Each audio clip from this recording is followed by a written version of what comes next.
കഴിഞ്ഞ ദിവസം CPM സംസ്ഥാന സെക്രട്ടറി പറഞ്ഞത് കേരളത്തിലെ 40% വരുന്ന തദ്ദേശ സ്ഥാപനങ്ങൾ ഭരിക്കുന്നത് UDF ആണ്. അതിൽ ലീഗ് ഉണ്ട്, കോൺഗ്രസ് ഉണ്ട്. അവിടെയെല്ലാം കഴിഞ്ഞ 4 വർഷക്കാലമായി ഇതിന്റെ അതിദാരിദ്ര്യമുക്ത പ്രവർത്തനം നടന്നുകൊണ്ടിരിക്കുക. അവരെല്ലാം പങ്കാളികളാണ്. ഇതൊന്നും പ്രതിപക്ഷ നേതാവ് അറിഞ്ഞില്ലേ?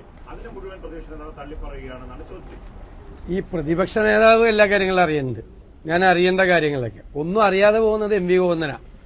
ഇപ്പോഴാണ് ഇദ്ദേഹം അറിഞ്ഞത്. മന്ത്രിസഭയിലും ചർച്ച ചെയ്യാതെ, ഇടതുമുന്നണിയിലും ചർച്ച ചെയ്യാതെ, പാർട്ടിയിലും ചർച്ച ചെയ്യാതെ PM ശ്രീയിൽ ഒപ്പിട്ട് തെറ്റായിപ്പോയെന്ന് ഇപ്പോഴാണ് തിരിച്ചറിഞ്ഞത്.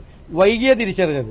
ഞങ്ങളെന്താണ്, ഗവൺമെന്റ് കുറച്ച് ആളുകളെ സെലക്ട് ചെയ്ത് 64,000 പേർക്ക് സഹായിക്കാൻ തീരുമാനിച്ചാൽ ഞങ്ങൾ എന്തിനാ അതിനെ എതിർക്കണത്?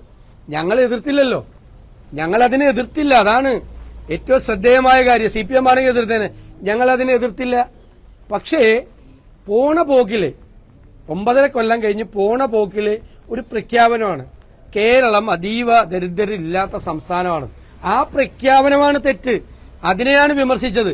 64,000 പേരെ സഹായിച്ചതിന് പ്രതിപക്ഷം ഒരു സ്ഥലത്തും വിമർശിച്ചിട്ടില്ല. അത് തെറ്റാണെന്ന് പറഞ്ഞിട്ടില്ല. അവരെ ഈ പറയുന്നത് പോലെ സഹായം കൊടുത്തിട്ടില്ല. ഞാൻ കഴിഞ്ഞ 3 വർഷത്തെ പ്ലാനിന്റെ അലോക്കേഷന്റെ ചെലവ് ഈ വകുപ്പിൽ കാണിച്ചു തരാം. പ്ലാൻ ഈ പൈസ ഒന്നും ചെലവാക്കിയിട്ടില്ല ഇതിനുവേണ്ടി. ഇത് PR പ്രൊപ്പഗാൻഡ മാത്രമാണ്.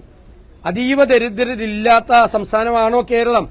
ഇത് പ്രഖ്യാപിച്ച ദിവസം അന്ന് ഈ തിരുവനന്തപുരത്ത് പട്ടിണി കൊണ്ടൊരു സ്ത്രീ മരിച്ചില്ലേ?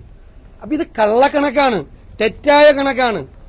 അത് ചൂണ്ടിക്കാണിച്ച വിദഗ്ധരായ ആളുകളെ ഞാൻ ചോദിക്കട്ടെ. RVG Menon, doctor KP Kannan, MK Das, doctor MA Oommen, Aravindasan sir, ഇവരെയൊക്കെ CPM സൈബർ സെല്ല് എത്ര മോശമായിട്ട് ആക്രമിക്കുന്നത്. അവരെ നാട് കടത്താൻ പിണറായി വിജയന് അധികാരമില്ലാത്തതുകൊണ്ടില്ലേ നാട് കടത്തിയനെ. എതിർപ്പിനെ പേടിയാണ്. എതിർക്കുന്നത് സഹിഷ്ണുതയില്ല.